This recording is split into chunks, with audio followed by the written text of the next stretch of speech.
What I'm saying to you is that we got to stay away from these very broad, ambiguous terms, because these very broad, ambiguous terms have been used by our own people, not whites, but black organizations, to stifle and bamboozle their own people. I'm sorry to say that because most of them are my friends. And I go to NM, I said, come here a minute. I said, come here a minute, son. I said, what are you? He said, who are you with? He said, I'm with the NAACP. I said, what's your goal and objective? Who you represent? He said, I represent poor people and minorities. I said, okay. I go to my friends in the Urban League up there in Washington. I said, who do you represent? They said, we represent diversity and multicultural. I go to Jesse and I say, who do you represent? He said, I represent the rainbow. I said, who in the hell represents black folk?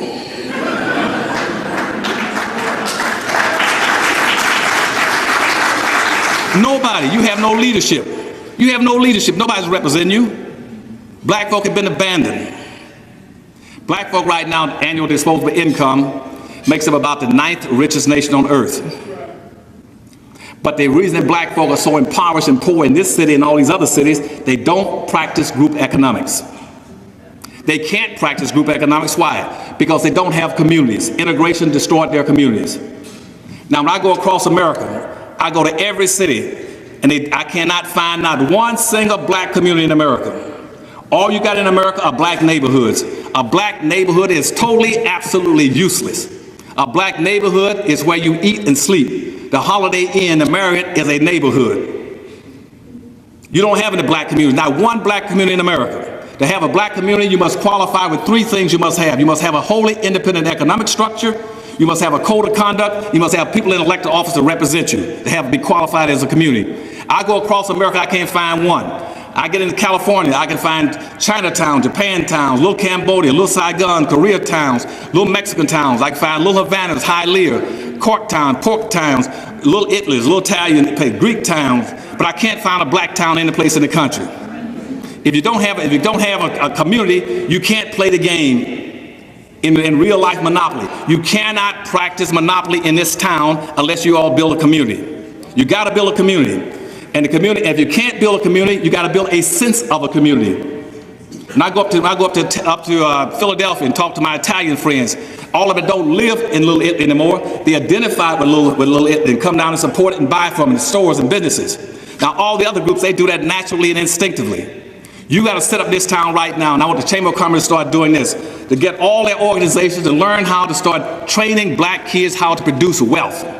It is wealth that determines your equal opportunities.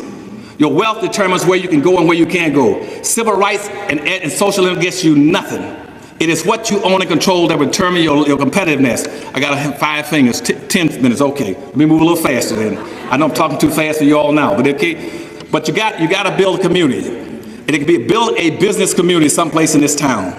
Go find a decent street someplace where you got a good traffic flow that is not being properly and sufficiently used. Block it off and in your mind and say, we're going to take and develop this area. Why? To take the burden off the rest of society for paying for our food stamps and welfare. We just start generating our own income and wealth. Okay? Money must bounce. If you're going to be competitive in playing real life Monopoly, your money must bounce 8 to 12 times before it leaves your hands. Now, typically, Hispanic money bounces 6 to 7 times. White money bounces 8 to 12 times. Asian and Arab money bounces 12 to 13 times. Jewish money bounces 18 times. Black money doesn't bounce once.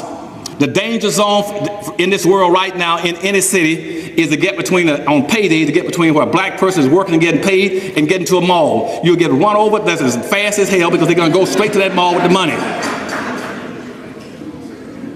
They don't bounce the money. They don't buy from their own people and circulate the money. The money must bounce around.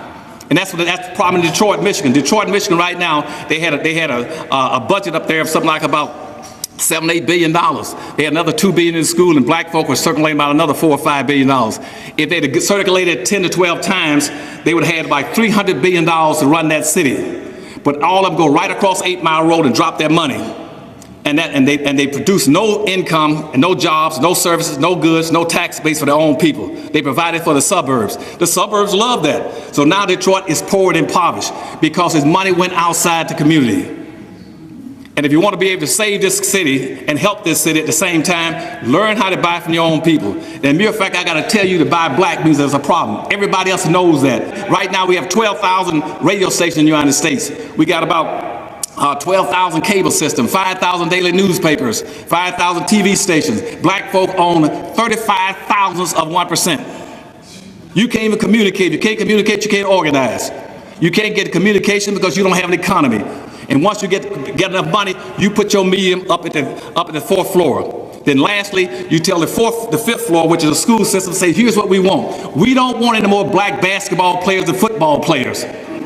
Every black right now, a successful black, has got some kind of an illicit relationship with a ball. He's either running with a tennis ball, basketball, golf ball, football, sitting on jokes, telling jokes, pretending he's having a ball. Just get away from that. And say, from now on, you try to raise kids that can produce something.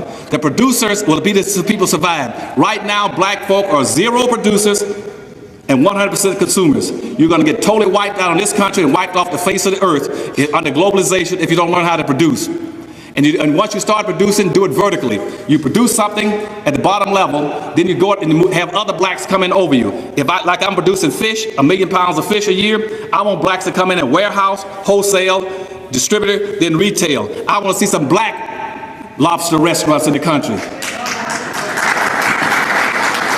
And you build, and about 2 more minutes I got. Now, and you build these vertical orders based on your competitive advantages. Build your businesses where you have a competitive advantage. What are your competitive advantages, black folk? Always build your business where you dominate in population or you dominate in spending patterns.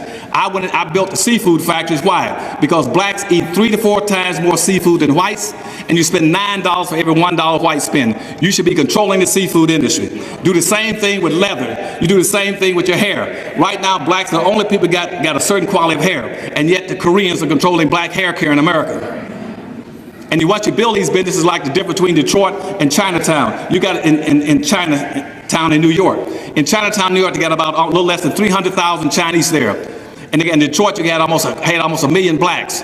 I looked at the two and compared them. In Chinatown, they had 35 banks, 35 Asian banks. In Detroit, they got 2 black banks, and that's owned by the same one. How is it that almost 1 million people don't have 2 banks and 300,000 have 35 banks? I looked at the number of restaurants. The Asians had almost 400-some restaurants in New York. Black folk in Detroit had 3. I looked at and I said, how do these Asians producing so well and have so much? And Asians have the highest median family income in America. Here's what they do in conclusion. They build around their advantage. What is it that Asians eat the most of? They eat noodles. I went and found something like about 100 and some noodle factories in New York where they produce their own noodles.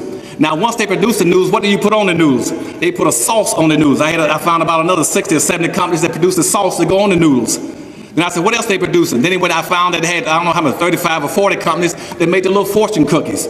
They take care of their own people.